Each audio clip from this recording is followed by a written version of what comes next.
En Inglaterra es necesario utilizar un abogado para comprar una propiedad.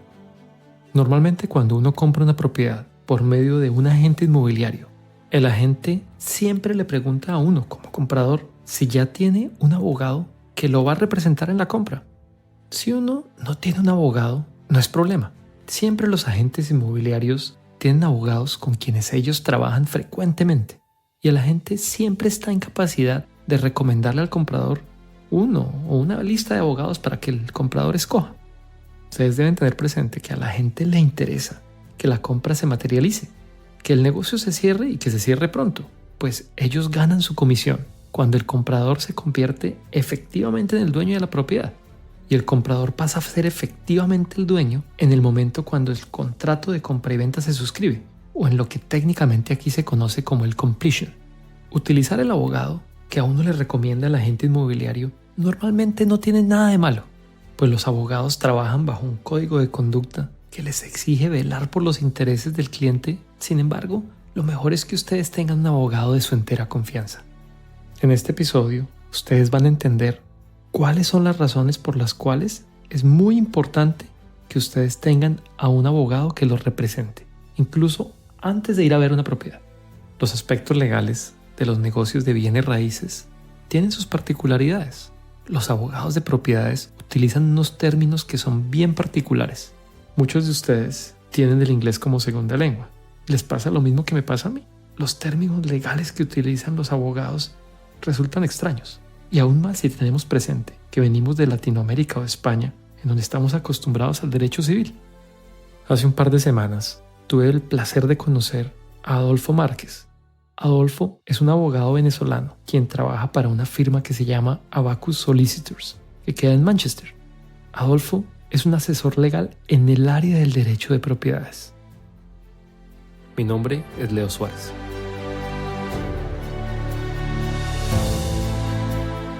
Bienes raíces es la serie número 1 en español para inversionistas inmobiliarios en Inglaterra. Semana tras semana, aquí compartimos los secretos y las estrategias más rentables del mercado de propiedades desde la perspectiva de un extranjero.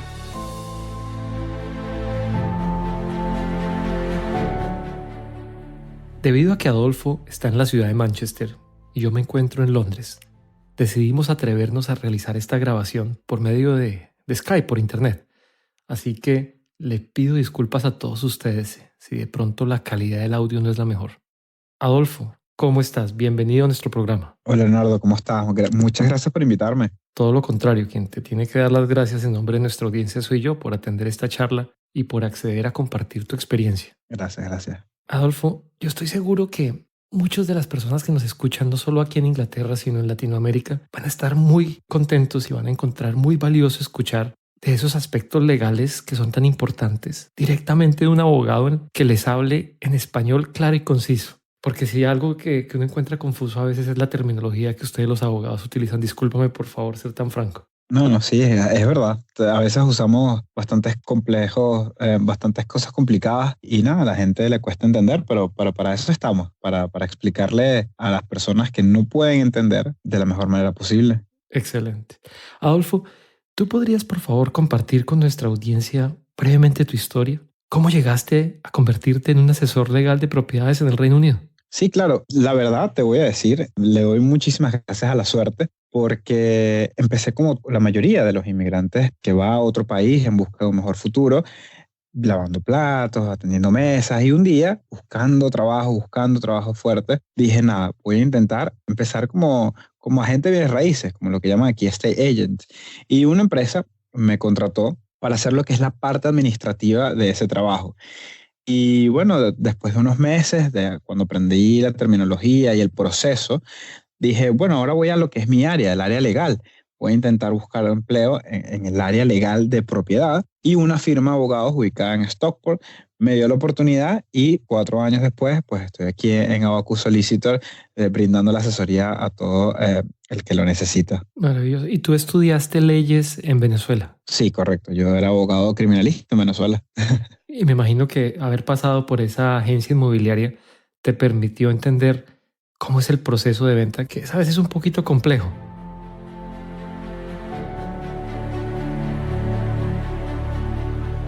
Yo agradecería mucho si tú por favor nos puedes explicar en términos muy claros cómo es el proceso del traspaso del título de una propiedad o lo que aquí se conoce como el conveyancing.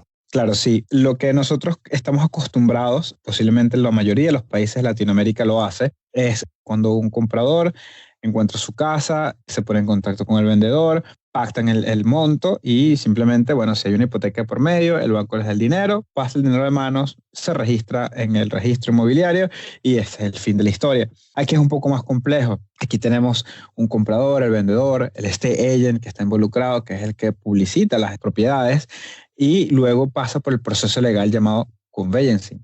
El abogado del comprador tiene que hacer un análisis de los títulos de la propiedad, que podemos estar hablando de títulos de 1800, 1900, donde tienen una serie de obligaciones que independientemente del año en el que fueron suscritas, siguen vigentes hoy en día. También diferente, tenemos unas cosas que se llaman aquí los searches o las búsquedas en cuanto a lo que es a nivel ambiental, a nivel de tuberías, conexiones de aguas negras, de aguas blancas, y lo que son las cargas impuestas a la propiedad o a la tierra por parte del council o de la alcaldía.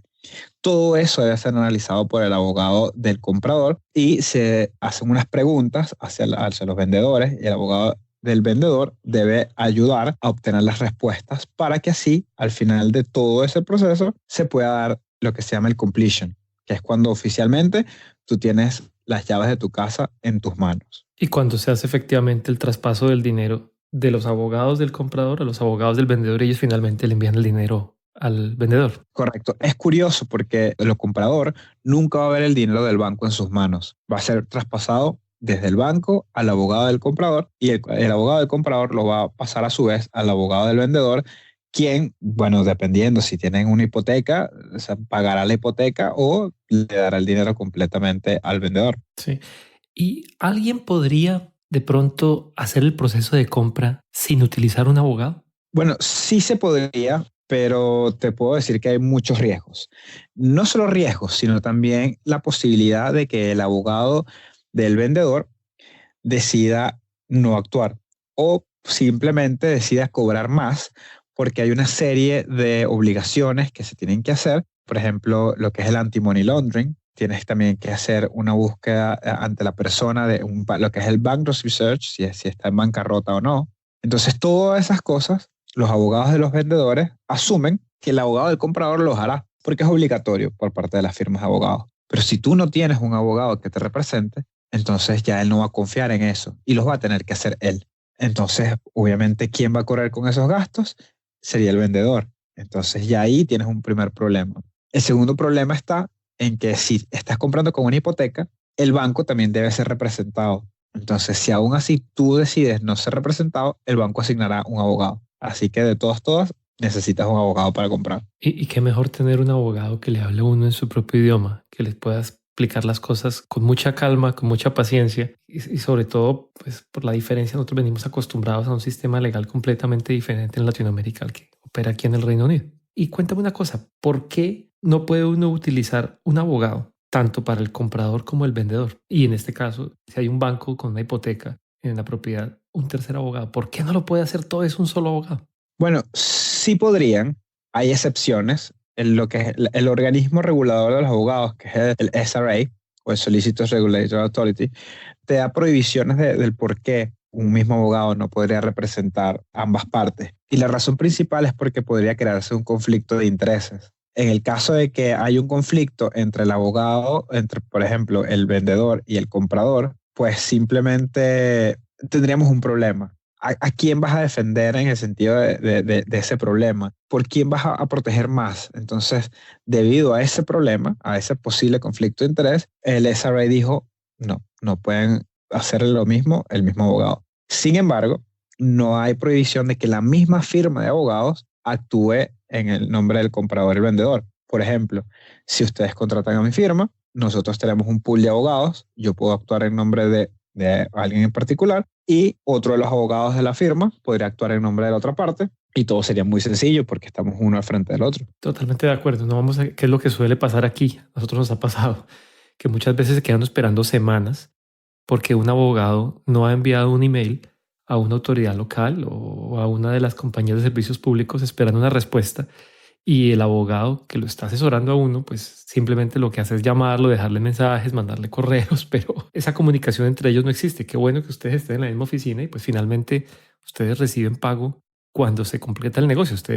Sus intereses están alineados con tanto los del comprador como los del vendedor, obviamente. Sí, sí, totalmente, totalmente. De hecho, es importante eso porque nosotros trabajamos en lo que es una base de no completion, no fee. O sea, si no compras la casa al final, no cobramos el fee legal.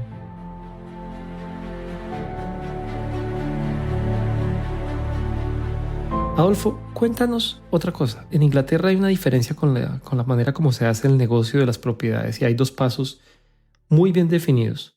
Y es efectivamente uno en el que se conoce como el intercambio de contratos y el otro en el que donde ya se suscribe el contrato, lo que se llama aquí como el completion. ¿Por qué tenemos esos dos pasos? Y nos puedes explicar por qué deben existir. Claro, bueno, el exchange es cuando ambas partes, comprador formalmente acepta que va a comprar y se obliga a hacerlo, y el vendedor acepta que va a vender y se obliga a vender al comprador. Desde ese momento, desde el punto del exchange, ambas partes tienen la obligación de comprar y vender, y si no lo hacen, pues dependiendo de lo que diga el contrato, pagarán la penalidad y tendrán una sanción, pues usualmente es pecuniaria. ¿Por qué se hace esto? Precisamente para regular esa relación entre vendedor y comprador. Es la mejor manera de dejar claras las reglas del juego para hacer lo que se llama el completion, que es cuando los dineros pasan de mano y el vendedor otorga la llave al comprador. Puedes ir directamente al completion sin hacer el exchange, no hay ningún problema, pero surgiría entonces algo que si hay algo no previsto, ¿cómo lo resuelves? El contrato te regula y te puede ayudar ante cualquier eventualidad, pero si no lo hay, ¿cómo resuelves eso? Entonces, esa es la peculiaridad de hacer el exchange y el completion.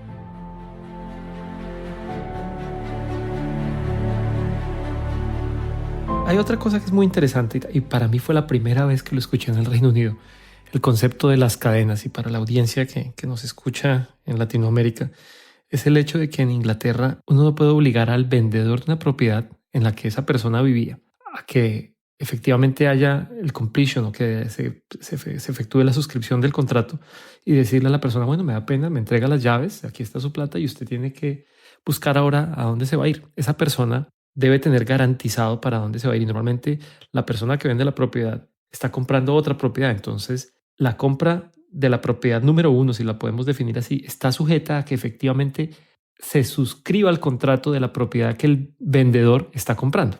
Eso para mí fue muy difícil de entender, porque entonces a veces no es una cadena solo de un paso, sino resulta que el que está vendiendo la casa número 2 ahora tiene que ir a comprar una casa número 3 y a veces resultan unas cadenas larguísimas y ese proceso puede demorar meses. ¿Por qué pasa eso en Inglaterra, Adolfo? Sí, es súper curioso. Para mí también fue súper peculiar. La primera vez que escuché la palabra cadena en una transacción compra-venta o sea, para mí fue sorprendente. No entendía a qué se refería. Ahora, después del tiempo, entiendo y también he sufrido lo que es las cadenas, porque efectivamente la cadena se surge cuando el comprador también está vendiendo o el vendedor también está comprando. Entonces podemos hablar de infinidad de personas involucradas en la cadena. Siempre hay, por supuesto, los dos polos. El principio, que es lo que se llama el first time buyer, o el primer comprador por primera vez, está comprando una casa. Ahí tienes el primer fin de la cadena. Y el último es aquel que está vendiendo y simplemente no tiene nada que comprar, porque decidió irse a vivir con renta o simplemente decidió no comprar más nada. Entonces, ahí es cuando tenemos esa innumerable cantidad de personas involucradas en la cadena.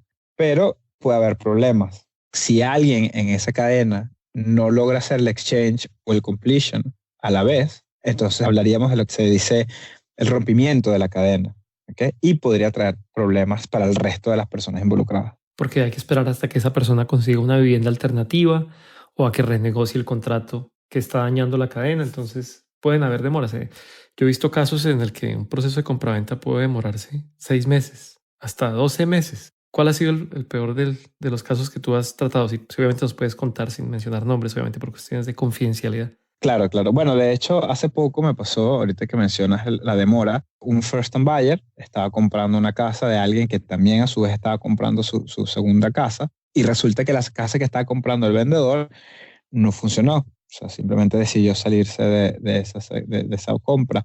Y mis clientes tuvieron que esperar. Y tuvieron que esperar aproximadamente 3 y 4 meses. 3, 4 meses más o menos. Pero bueno, no tenían apuro en mudarse, gracias a Dios. Pero ¿qué hubiese pasado si tuviesen ese apuro? ¿Irían a otro? ¿Irían a otra casa? O sea, ¿qué habría pasado? No lo sabemos. Y una de las cosas que me pasó también y que gracias a Dios se pudo resolver de la mejor manera posible fue que hicimos el exchange de la venta, pero la compra no estaba lista porque por problemas de los vendedores. Entonces, con una licencia, o sea, tuvimos que solicitar una licencia de ocupación a los vendedores para que mis clientes pudiesen mudarse inmediatamente, pagando una especie de renta que iba a ser deducida del valor de la propiedad. Y así fue que se pudo resolver el problema. Hay soluciones, pero hay que entender el problema para poder atacarlo de la manera correcta.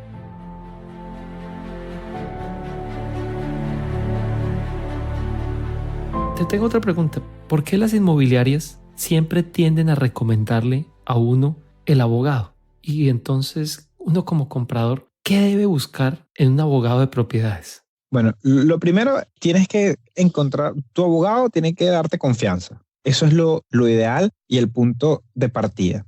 Las inmobiliarias te recomiendan un abogado porque tienen un contrato especial con esa firma de abogados, ¿ok? Ellos refieren trabajo y simplemente lo que hacen es recomendar. Y cuando recomiendan, la firma de abogados les paga un fee de recomendación.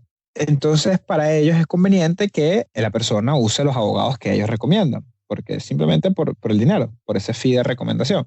Muchas veces el abogado realmente no le importa quién le están recomendando, porque al final de todo es un nuevo cliente y va a dar lo mejor de ellos, porque así está previsto en el código de conducta de los abogados, que daremos lo mejor posible y el mejor servicio, independientemente del cliente que sea. Pero en muchas ocasiones, si el cliente no entiende muy bien la terminología legal, el abogado, por cuestiones de o que está muy ocupado o porque simplemente no sabe explicarse, no te va a dar mayor información de la que te está dando o la que da normalmente a cualquier otra persona. Por eso es ideal que encuentres el abogado que tiene el tiempo y la dedicación de explicarte cualquier duda que pueda surgir durante el proceso, porque no es un proceso fácil y es un proceso muy largo. Entonces es importante que entiendas cada paso, cada terminología legal y cada consecuencia que te pueda traer aquellas cláusulas que están en los contratos y en los documentos que mencioné anteriormente, que estamos hablando de 1890, 1808 o 1900. O sea, hay infinidades de documentos y cláusulas que hoy en día afectan a la propiedad.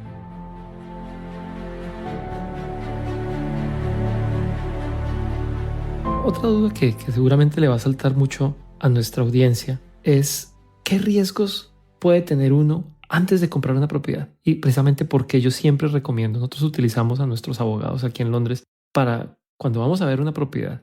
Yo incluso antes de presentar la oferta, le solicito a mi abogado que me haga unas búsquedas y que efectivamente me mire, que no vayamos a tener cláusulas de restricciones y cosas de ese estilo. Y por eso muchas veces ni siquiera ofertamos. ¿Tú qué recomiendas para alguien que está buscando una propiedad y antes de que haga una oferta? ¿Qué le recomiendas desde el punto de vista legal? Dependiendo del objetivo de esa compra. Si tu compra es comercial, yo te recomiendo que contrates unos abogados que sepan del área comercial y que sepan hacer esas prebúsquedas antes de poner ofertas, porque estamos hablando de que son inversiones de alto costo. Entonces no vas a ofertar por ofertar. Quieres averiguar si hay algo a primera vista de algo que te puedes arrepentir a futuro. Entonces, por ejemplo, nosotros, si nos contrata a alguien que quiere hacer esas prebúsquedas, se hace algo puntual y te dice, bueno, mira, preliminarmente está esto. No tenemos ningún problema. Sí, puedes hacer la oferta si quieres. Ahora, para aquellos que están comprando casas residenciales, es un poco más sencillo, no hay tanto temor en esas cláusulas, porque no quieres hacer tantas renovaciones o tantas modificaciones a la casa, simplemente poner a vivir a alguien. Aún así puede haber restricciones, pero esas restricciones no serán tan prohibitivas como podrían ser en un bien raíz comercial. Pero sí, lo que yo le recomiendo a las personas es que siempre pregunten si la propiedad es leasehold, si es freehold. Si es leasehold, quién es la compañía que colecta lo que se llama el ground rent o la renta. Si hay un service charge, o sea que es como un fee de mantenimiento por parte de una empresa, porque todo eso va a sumar. y al final tú crees que estás pagando X cantidad de dinero y resulta que va a ser más. Entonces siempre es importante tener claro quiénes están involucrados en esa propiedad y obviamente qué es, freehold o leasehold. Eso es importantísimo. Creo que mencionaste algo muy importante y también los términos a veces en esos contratos, bueno, entrando al tema del frijol y el también es algo complejo y que encontramos bien diferente nosotros en Latinoamérica porque ese concepto no existe allá. Pero para nuestra audiencia, un resumen breve, el leasehold es cuando muchas veces los edificios aquí, los apartamentos, por ejemplo, no tienen lo que en Colombia tenemos una copropiedad horizontal, donde todos los apartamentos son dueños de la tierra en una proporción a una relación del área. Aquí, muchas veces, un tercero es el dueño de la tierra y los dueños de los apartamentos tienen un contrato a 150 años, a 125 años, a 999 años y un compromiso de pagar anualmente ese ground rent que tú mencionaste. Y es muy importante mirar cuáles son las condiciones del incremento de esa renta, porque a veces ve uno unas cláusulas que se doblan después de 10 años. ¿Qué tú recomiendas en ese aspecto con relación a los términos de ese contrato? O sea, independientemente de lo que sea, y como te expliqué antes, va a haber muchas cláusulas que afectan la propiedad. Es importante que tu abogado te explique las consecuencias de esas cláusulas. Por ejemplo, si una casa es freehold o leasehold, van a haber restricciones. Y a lo mejor la restricción del freehold es que no puedes construir nada. O sea, no puedes hacer una extensión, no puedes modificar la parte externa de la vivienda. Si eso te preocupa o te afecta, o tú querías hacer algo así, querías extender la casa, la propiedad, entonces tienes que ser claro al principio y decir, mira, no quiero seguir con esta transacción. Pero es importante definir qué es lo que tú quieres para poder decirle a tu abogado, mira, si encuentras esto, dímelo inmediatamente porque no voy a seguir con la transacción. No me conviene. Más que todo el aspecto de inversión. En Inglaterra es importante saber si puedes modificar las casas o no para ver si las puedes después acomodar para meter más personas a vivir. Porque obviamente una casa de 2 habitaciones, caben 2 familias o a lo mejor 2 personas, pero si la extiendes a 4 habitaciones, tu inversión tendrá un mayor retorno. Entonces, esas pequeñeces de los contratos y las cláusulas son tan importantes porque efectivamente afectan tu inversión. Así es, yo casualmente siempre digo que la clave del éxito del negocio inmobiliario es precisamente la capacidad de reciclar nuestro dinero y la capacidad de apalancarse o de pedir dinero prestado a una tasa de interés muy baja. Y si el aspecto legal no te permite la creación de valor, no vas a poder reciclar el dinero y consecuentemente tu capacidad de crecimiento de la inversión va a ser limitada. Estoy completamente de acuerdo contigo.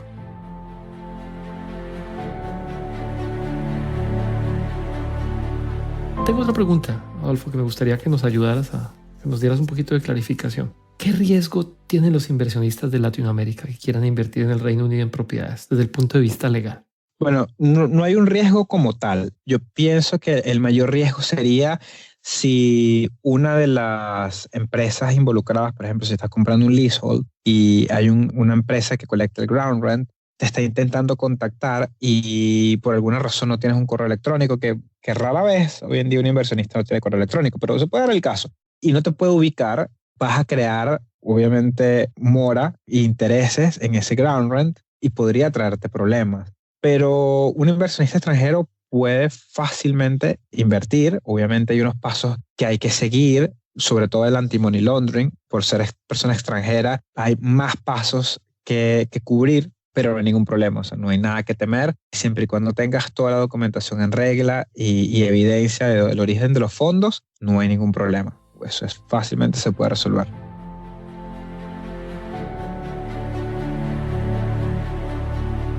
Otra pregunta que seguramente a nuestra audiencia le pueda saltar en este momento es que si alguien te dijera, yo quiero que tú me asesores y me digas qué tipo de propiedades desde el punto de vista legal debo evitar para evitar tener problemas y complicaciones, ¿qué tipo de propiedades tú les dirías a estas personas? Mire, con estas no se mete, que usted va a tener, o la probabilidad de que tenga problemas es mayor. Sí, bueno, desde mi punto de vista, las que tienes que evitar es lo que se denomina la shared ownership. ¿Okay? Eso es lo más complejo que pueda comprar un inversionista. Y la razón es fácil. El shared ownership es simplemente tú eres dueño de una porción de la propiedad, por decirte, 25% de la propiedad. ¿Por qué existe esto? Bueno, porque hay personas que no pueden comprar el 100% de la propiedad, no tienen suficiente dinero y lo que hacen es compran parte.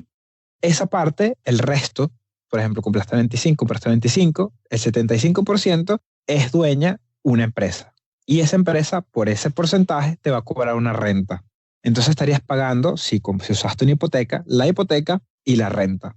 Muchas veces ese share ownership también tiene prohibiciones de que no puedes alquilar o no puedes hacer varias cosas. Y siempre necesitas permiso del dueño de ese 75%. Entonces te va a traer muchos problemas a la larga. Como inversión es una mala opción. Eso es simplemente a evitar. También es importante evitar aquellos leasehold flats que tienen el doble ground rent, o sea, que aquellos que se duplica cada cierto número de años. Hay situaciones donde podemos ver que en 20, 30 años el ground rent va a ser casi 2.000, 3.000 libras. Anuales. Anuales, sí, anuales. Hay bancos que simplemente no te prestan el dinero si eso pasa.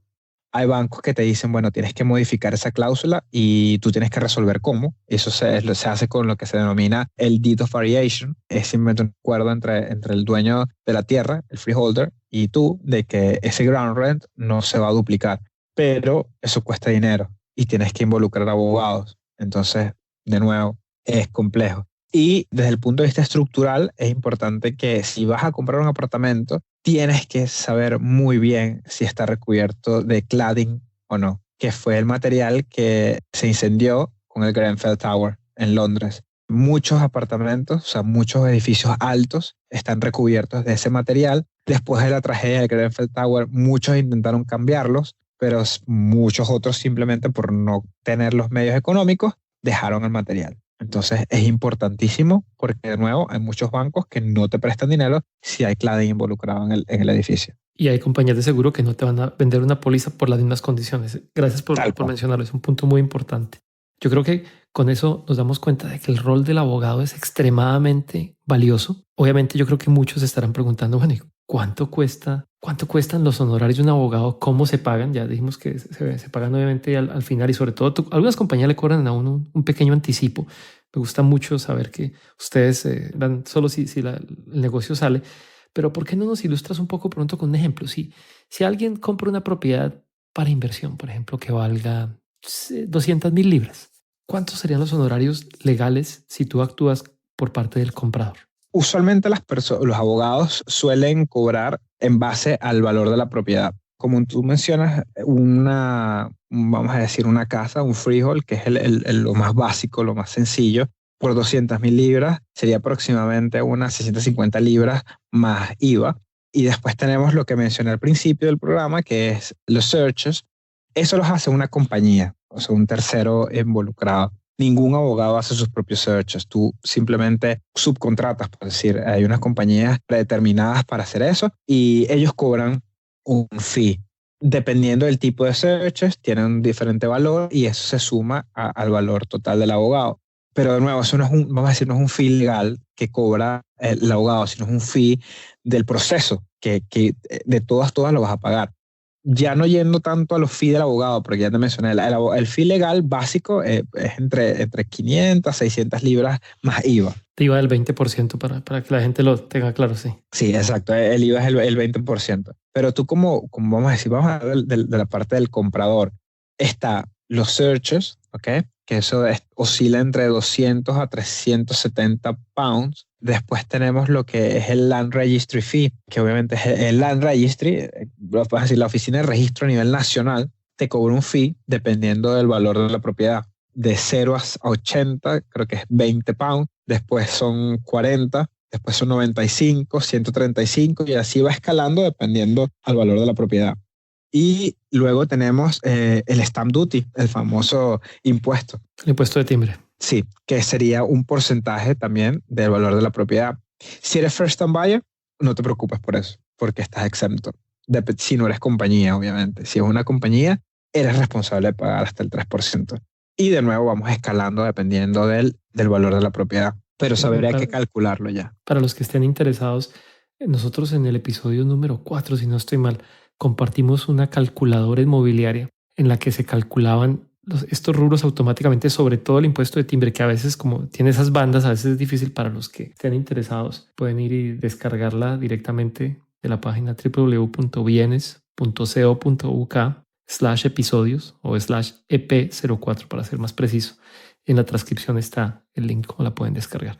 Pero qué bueno que lo mencionas. Adolfo, tengo otra pregunta. Obviamente ya nos has ilustrado de lo importante de las búsquedas que hacen estos expertos que ustedes coordinan. ¿Qué pasa si uno compra una propiedad y luego se da cuenta de que tiene un problema con la tradición del inmueble, que no lo puede usar o que no lo puede remodelar? ¿Qué debe hacer esa persona? Lo primero que tienes que hacer, y como dije en una parte del programa, define qué es lo que buscas en la propiedad. Si no sirve para los propósitos de inversión que tienes, deshazte inmediatamente. No pierdas más tu tiempo. No pierdas tiempo, no pierdas esfuerzo, no pierdas dinero. Cualquier persona puede decirle al vendedor, no quiero comprarla más, antes del exchange, y no pasa nada. No tienes ninguna responsabilidad y no pierdes dinero. En nuestro caso, por ejemplo, si ya hiciste los searches, como eso se le paga un tercero, es el único, vamos a decir, dinero que perderías, pero no pierdes el depósito, no pierdes mayor dinero, que eso es importantísimo si estás invirtiendo. Lo primordial es, como te digo, definir. No quiero esto por X y motivo, no me sirve para mis propósitos. Le digo a mi abogado, por favor, salte de la transacción porque no me sirve. Y el abogado le dirá, mira, nos salimos de la transacción porque mi cliente no, o sea, por razones X, ni siquiera tienes que mencionar las razones, simplemente dice, no quiero continuar y no pasa nada. Pero eso es antes de que hayas hecho el exchange. Sí, tiene que ser antes del exchange. Y lo que yo le digo a mis clientes es que antes del exchange cualquier cosa puede pasar. ¿Qué pasa si por alguna razón hacemos el intercambio de contratos o el exchange y nuestras circunstancias cambian? O encontramos algo con la propiedad que no queríamos, nos encontramos algún problema. Mi recomendación es siempre nunca hacer el exchange, salvo que estés 100% seguro de que la vas a comprar. Porque luego de que haces el exchange, el contrato te dice que tienes 10 días para hacer el completion después de que haya pasado. Vamos a ver, porque cuando haces el exchange, tú fijas el completion date. Vamos a decir que hicimos el exchange hoy para hacer el completion el viernes que viene. Si ese viernes no haces el completion antes de las 5 de la tarde, el abogado del vendedor va a servir lo que se llama el Notice of Completion, Notice to Complete, que va a decirle al abogado del comprador, si no cumples con el contrato dentro de 10 días hábiles después de esta notificación, pues mi cliente va a simplemente recibir el depósito y puede cobrar más penalidades y podría incluso demandar al comprador por cumplimiento de contrato, o sea, forzar a esa persona a comprarlo. Raramente pasa esto, ¿okay? Lo que suele pasar es simplemente te sirven con el Notice of Completion y después de los 10 días la persona dice, bueno, me quedo con el depósito y lo pongo otra vez al mercado. Es lo que usualmente pasa. Por eso digo, tienes que estar muy seguro de que vas a comprar la casa antes de hacer el exchange.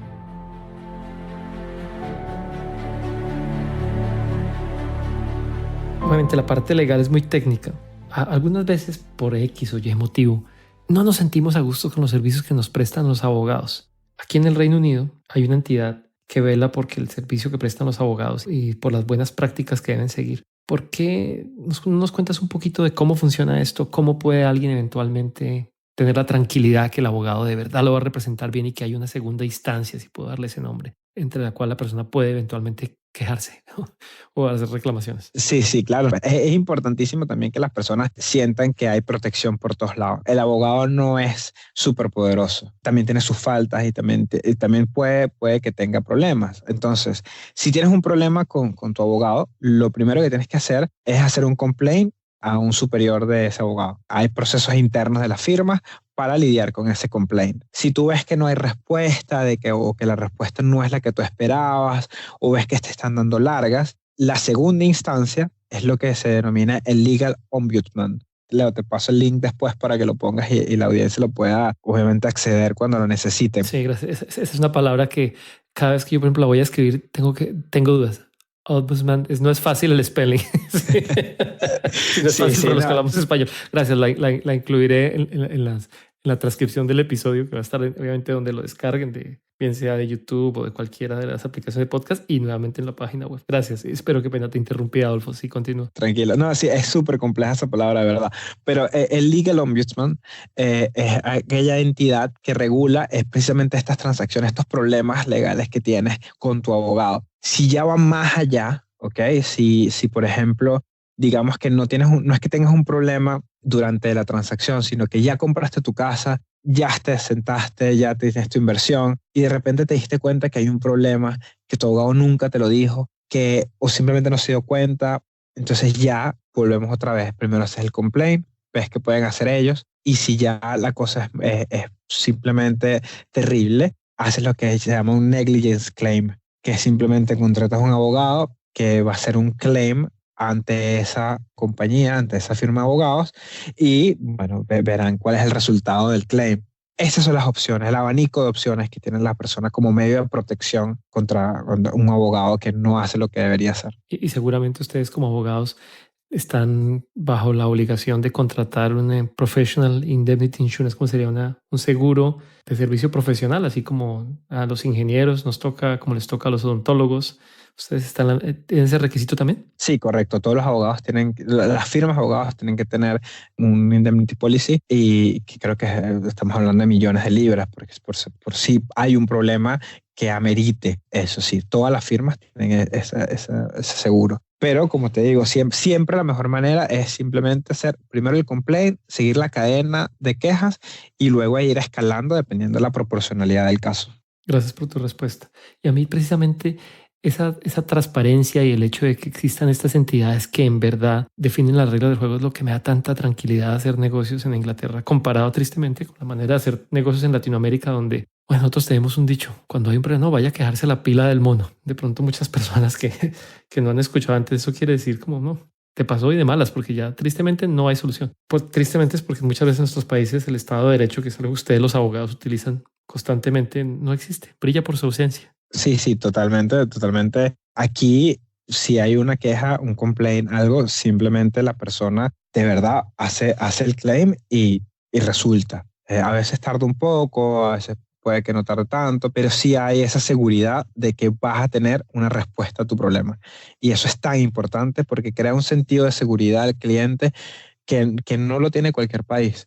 Y eso es lo bonito de esas regulaciones, que tú puedas trabajar sabiendo que, primero, que tienes que dar lo mejor de ti, y siempre tienes que dar lo mejor de ti, pero también hay alguien que está velando de que lo hagas. Y eso es algo muy positivo.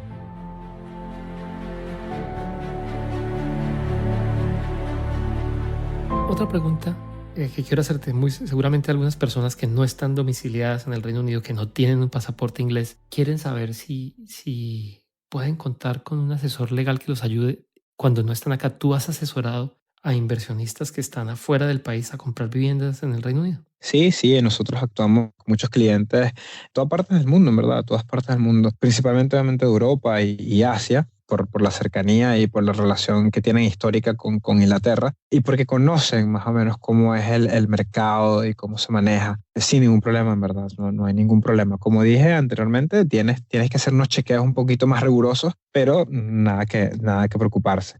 Aquel inversionista latinoamericano que le interese, simplemente lo invito a que lo haga, porque es posible y trae muy buenos resultados.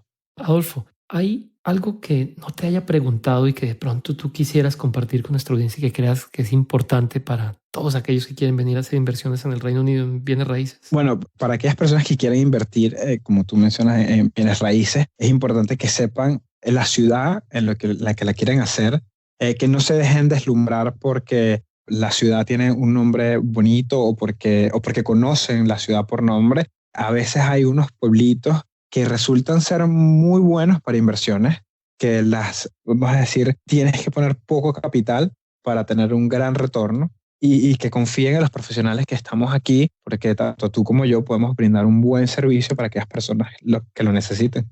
Sí, y sobre todo hago la aclaración que el abogado no debe estar en el sitio donde está la propiedad. En este país, afortunadamente, todo se puede hacer por correo, por internet. Estoy seguro que tú, estando en Manchester, en este momento estás haciendo transacciones o manejando transacciones para clientes en todas partes del país. ¿Nos puedes contar un poquito sobre eso? Sí, correcto. Bueno, nosotros, los abogados en Inglaterra, podemos actuar para lo que es Inglaterra y Gales. Cualquier parte de Inglaterra, ¿okay? No importa la ciudad donde estés. Yo, por ejemplo, tengo clientes que viven en Dubái, están comprando una casa en Southampton y nosotros estamos aquí en Manchester. Así que sin ningún problema, todo se hace por correo electrónico. El abogado del vendedor resulta que está en Londres O sea, nadie estaba donde está la propiedad, nadie estaba donde están los clientes, y eso es lo bonito de este país. Tú puedes hacer todo por correo electrónico, todo por correo, sin ningún problema. Y sale muy bien. Así es. ¿Y sabes por qué es? Porque no tenemos notarías públicas. Tal cual, de verdad que sí. Me disculpan mis amigos que son notarios, por favor, en Colombia, pero es la verdad. Gracias por compartir esto. Bueno, y Adolfo, yo tengo que hacer un comentario adicional y es algo que además me parece hermoso, y es que tú estás esperando una muy buena noticia en estos días. Espero que no te molestes que le comente a nuestra audiencia que vas a ser papá. ¿Cómo van esos planes? Bueno, ahí vamos, en la espera, como dicen, en la dulce espera. En teoría debió haber sido hoy, pero parece que no fue hoy. Así que nada, seguir esperando, con el mejor de los ánimos y la mejor energía. No, mira, gracias por atender esta llamada. ¿Qué tal te hubiese tocado cortar el episodio porque debes salir corriendo para el hospital? Hubiese sido muy, muy gracioso y muy particular. Espero que lo hubiese subido igual. Adolfo, algo que debo preguntarte, ¿cómo puede alguien que está interesado en contratar tus servicios o en que tú lo asesores, cómo te pueden contactar? Bueno, mi correo electrónico de la empresa es a.marquez con z @abacus law.co.uk. Te daré el link de mi página web para que sí, por favor, lo puedes colocar en la descripción. Cualquier persona que tenga alguna duda, no cobro por la asesoría inicial. Pueden preguntarme, llamarme, enviarme correos, lo que prefieran. Con muchísimo gusto les atiendo la llamada. Si están, por ejemplo, en el exterior y les cuesta llamar para acá, yo los puedo llamar a ustedes. Podemos hablar, podemos conversar sobre todas las dudas que tengan. ¿Okay? Yo las intentaré aclarar lo mejor posible. Y simplemente contáctenos. No solo hacemos también el derecho de propiedad, también hacemos personal injuries, ¿ok? Y los claims, los negligence claims que les mencioné. Si tuviesen algún problema con un abogado o un médico, mi empresa también se podría encargar de eso. Gracias nuevamente, Adolfo. Solo me queda desearte lo mejor en esta etapa nueva que vas a empezar en tu vida, desearle lo mejor a tu esposa, a tu niña, que pronto va a estar contigo. Gracias nuevamente. Y estamos al habla. Claro que sí. A la orden siempre por aquí. Bueno, y a toda nuestra audiencia les deseo un feliz día donde sea que se encuentren. Muchas gracias.